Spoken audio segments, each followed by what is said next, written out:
اعوذ باللہ من الشیطان الرجیم بسم اللہ الرحمن الرحیم واذا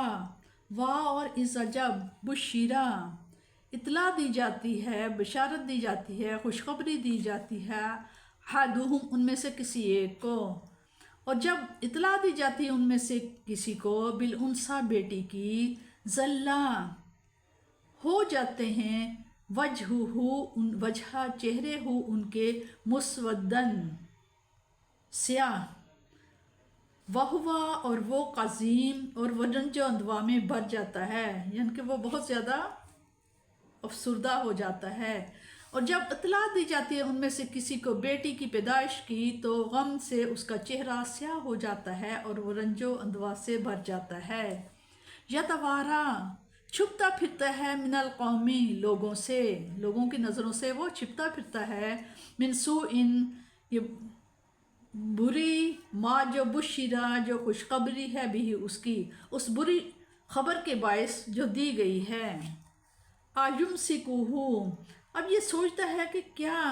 وہ علی ہونن بچی کو اپنے پاس رکھے، ام یا یدسہ یا اسے گاڑ دے فی التراب مٹی میں، وہ اب سوچتا ہے کہ بچی کو پاس رکھے یا اسے مٹی میں گاڑ دے۔ الا سن رکھو سا برا ہے ما جو یحکمون جو وہ فیصلہ کرتے ہیں، کتنا برا، الا خبردار، یعنی کہ کتنا برا ہے فیصلہ ما جو یحکمون جو وہ فیصلہ کرتے ہیں۔ کفار کی یہی حالت تھی، جب ان کے ہاں بچی پیدا ہوتی تو گھر میں صف ماتم بچھ جاتی، باپ کا چہرہ فرتے غم سے سیاہ پڑ جاتا، آر اور شرم کے مارے وہ لوگوں کی نظروں سے چھپا چھپا رہتا۔ مضر، خزاعہ اور تمیم کے قبائل تو اپنی بچیوں کو زندہ درگو کر دیتے تھے۔ ان کا یہ دستور تھا کہ جب بچی کی عمر 6 سال ہو جاتی تو باپ جنگل میں جا کر اس کے لیے ایک گہرا گڑھا کھود آتا، پھر بچی کی ماں کو حکم دیتا کہ اسے غسل کراؤ اور خوبصورت جوڑا پہناؤ، پھر وہ اسے لے کر جنگل کی طرف چل پڑتا، اس گڑھے کے کنارے پر اپنے لخت جگر کو کھڑا کر کے کہتا دیکھو نیچے کیا ہے، جب وہ جھکتی تو اسے دھکا دے کر اس میں گرا دیتا، وہ معصوم ابا ابا کہہ کر چلاتی رہتی اور وہ سنگ دل منو مٹی اور اس پر ڈال کر دفن کر دیتا۔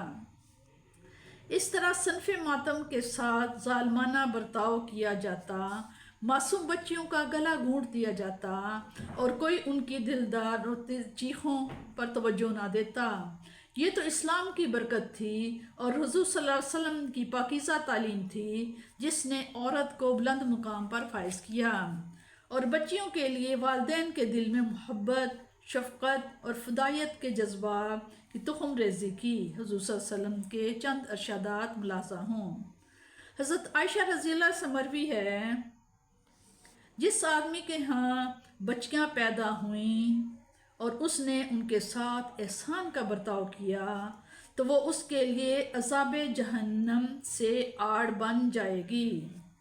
حضرت انس بن مالک سے مروی ہے، جس نے 2 بچیوں کی پرورش کی یہاں تک کہ وہ بالغ ہوئیں، وہ قیامت کے دن آئے گا اور میں اور وہ اس طرح ہوں گے، یہ فرماتے ہوئے حضور صلی اللہ علیہ وسلم نے اپنی انگلیوں کو ملا لیا۔ حضرت عبداللہ سے مروی ہے، جس کی ایک بچی ہوئی اور اس نے اس کی تربیت کی اور بڑے اہتمام سے اسے علم کے زیور سے آراستہ کیا،